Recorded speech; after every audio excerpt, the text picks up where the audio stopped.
After several turns, he sat down again.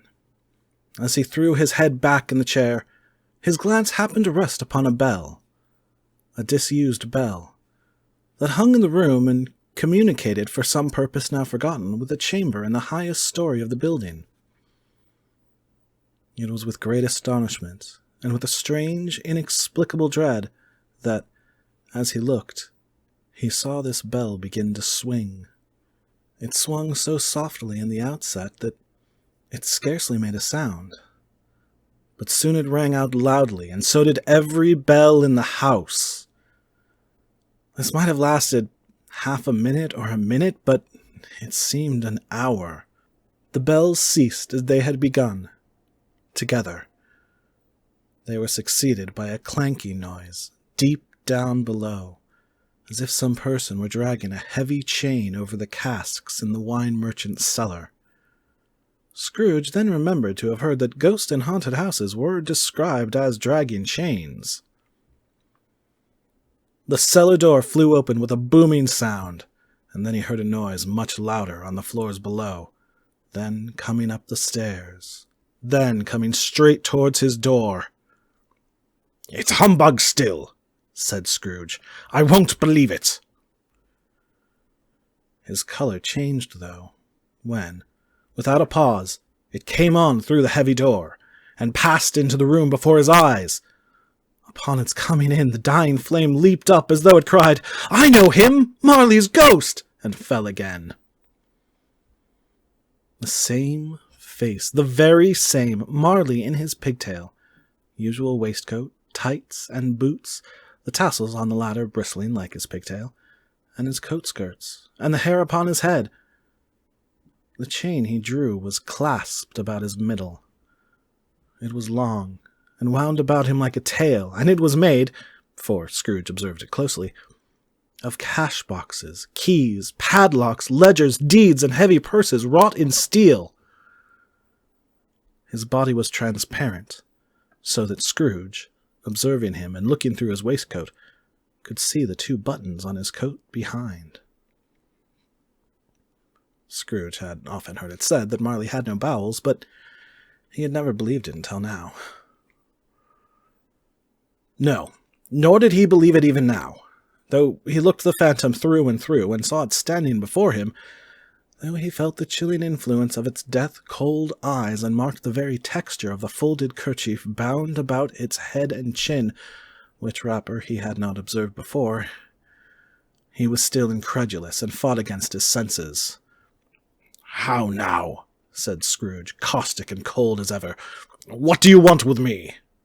"Much!" Marley's voice, no doubt about it. "Who are you?" "Ask me who I was." "Who were you, then?" said Scrooge, raising his voice. "You're particular for a shade." He was going to say to a shade, but substituted this as more appropriate. "In life, I was your partner, Jacob Marley." Can you sit down?" asked Scrooge, looking doubtfully at him.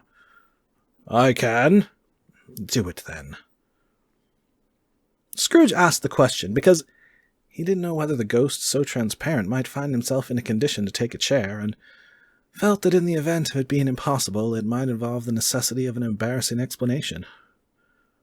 But the ghost sat down on the opposite side of the fireplace, as if he were quite used to it. "You don't believe in me," observed the ghost. "I don't," said Scrooge. "What evidence would you have of my reality beyond that of your senses?" "I don't know," said Scrooge. "Why do you doubt your senses?" "Because," said Scrooge, "a little thing affects them. A slight disorder of the stomach makes them cheats.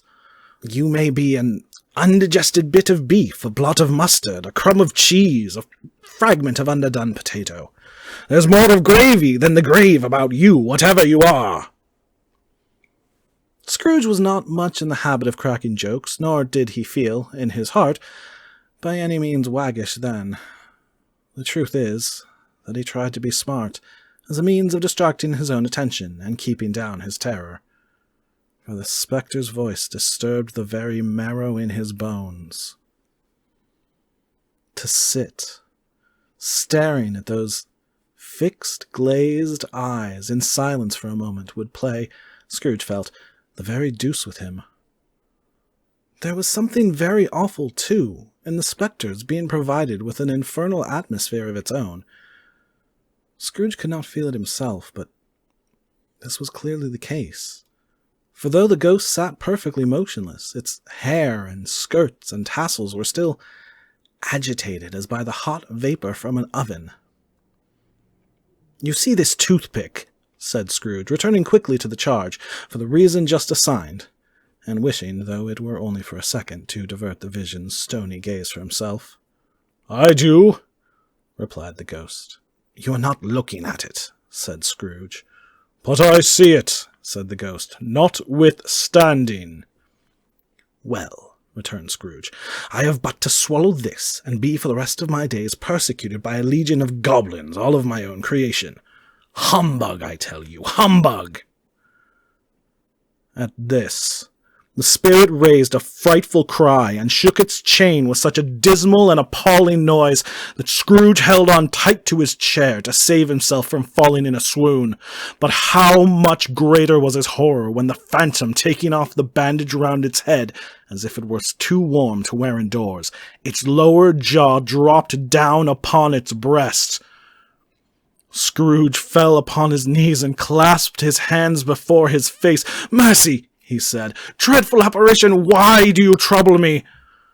"Man of the worldly mind," replied the ghost, "do you believe in me or not?" "I do," said Scrooge. "I must. But why do spirits walk the earth, and why do they come to me?"